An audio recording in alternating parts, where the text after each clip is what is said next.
मान्यवर, कल मैंने लीडर ऑपोजिशन का भाषण स्वयं यहां बैठकर सुना है। पूरा भाषण उनका धागों में उलझ गया, थ्रेड्स में उलझ गया।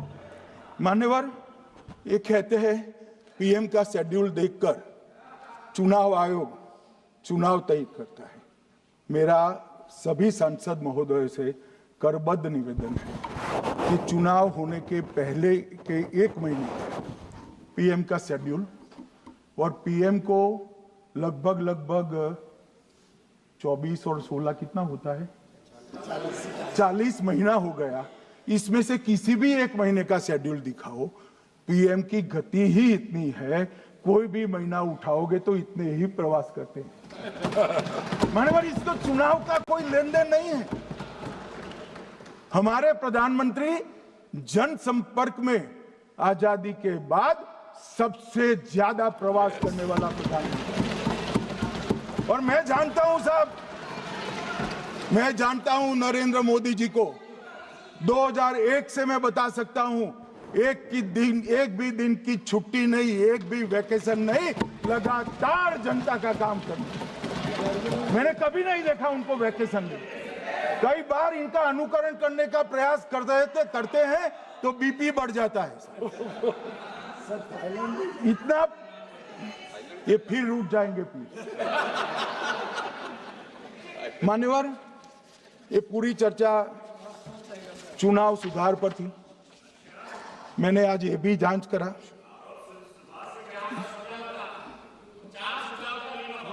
सुनो ना, जरा धैर्य रखो भाई। मान्यवर, मैंने आज सुबह चुनाव आयोग के वहां जांच कराई। जांच मतलब कोई गोपनीय चीज नहीं पूछी है, आप इसका इशू मत बने।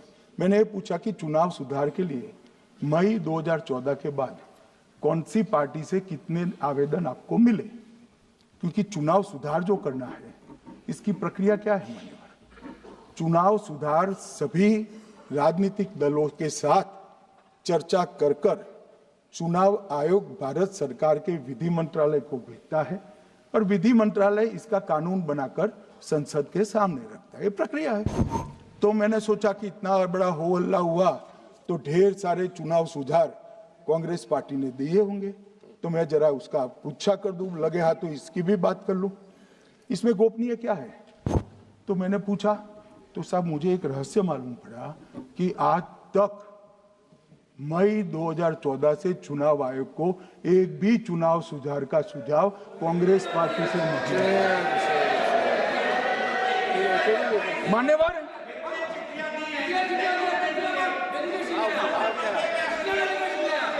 बैठे मैं बताता हूं। मान्यवर, मैं जवाब पूछोगे क्या?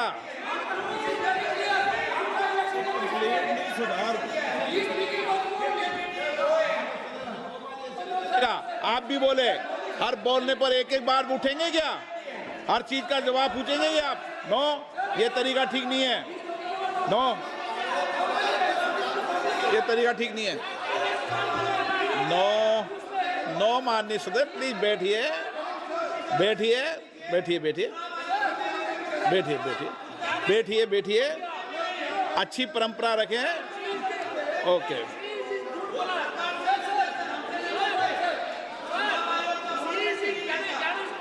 नो प्लीज, हर 2 मिनट नहीं उठते। अच्छी है। नो, ऐसी नो, प्लीज बैठिए आप, प्लीज बैठिए, प्लीज बैठिए, प्लीज बैठिए, सुनिए, प्लीज बैठिए।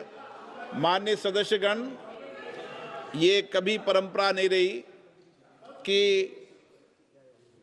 सत्ता पक्ष और प्रतिपक्ष का कोई भी माननीय सदस्य कभी बोल रहा हो तो हर विषय पर बैठे बैठे टिप्पणी करना या हर विषय पर खड़े होकर सवाल पूछना, ये परंपरा कभी नहीं रही। आपने भी भाषण दिया आज, आपको कोई ने बीच में उठ के पूछा कोई ने? माननीय गृह मंत्री जी, अच्छी परंपराएं लागू करो, अच्छी तरह चलाएं सदन। मैं मेरे स्टेटमेंट पर कायम हूं। नरेंद्र मोदी सरकार बनने के बाद आज तक कांग्रेस पार्टी ने चुनाव आयोग को एक भी चुनाव सुधार का प्रपोजल नहीं दिया। मान्यवर, ये कई बार मिलने गए हैं, मैंने उनका प्रेस कॉन्फ्रेंस भी देखा है। उनका प्रेस कॉन्फ्रेंस था चुनाव प्रक्रिया के अंदर उनका जो डिस्प्यूट है वो ऑन गोइंग इलेक्शन में इसको रजू करने का। चुनाव सुधार जो होता है, चुनाव के पहले चुनाव के नियम जो तय होते हैं, इसके लिए सभी दलों को बाकायदा पत्र लिखा जाता है और कोई मांगे तो उसको समय भी देना पड़ता है। ये दो अलग चीजें। माननीय गृह मंत्री, मान्यवर, एक मिनट गृह मंत्री। माननीय सदस्यगण, सदन का समय माननीय गृह मंत्री जी के वक्तव्य की समाप्ति तक बढ़ाया जाता है। माननीय गृह मंत्री जी। मान्यवर, कर विपक्ष के नेता ने 3 सवाल पूछे थे और 4 सुझाव दिए थे। पहला सवाल था मुख्य न्यायाधीश को चुनाव आयोग चयन समिति से बाहर क्यों निकाला गया, पहला सवाल था। दूसरा सवाल था दिसंबर 2003 में कानून बदलकर चुनाव आयोग को पूर्ण प्रतिरक्षा क्यों दी गई। और तीसरा शार्प क्वेश्चन था सीसीटीवी फुटेज 45 दिन में नष्ट करने का कानून क्यों लाए। कानून नहीं लाए हैं, सर्कुलर चुनाव आयोग ने इश्यू किया है, मगर ठीक है, हार्द में समझ रहा हूं, ये क्यों कर रहे हैं। ये 3 इसके जवाब थे। मान्यवर, मैं इसमें से सबसे पहले सवाल का जवाब देना चाहता हूं। मान्यवर, मुझे पूरा सुनकर जरा आप आपत्ति लीजिएगा, क्योंकि मैं बताऊंगा तो पास से ही, मगर वर्तमान का भी जवाब दूंगा। मान्यवर, 73 वर्ष तक इस देश में चुनाव आयोग की नियुक्ति का कोई कानून ही नहीं था। माननीय सभी सदस्य ध्यान से मुझे सुने, 73 साल तक इस देश में चुनाव आयोग की नियुक्ति का कोई कानून नहीं था। नियुक्ति प्रधानमंत्री सीधी कर देते थे।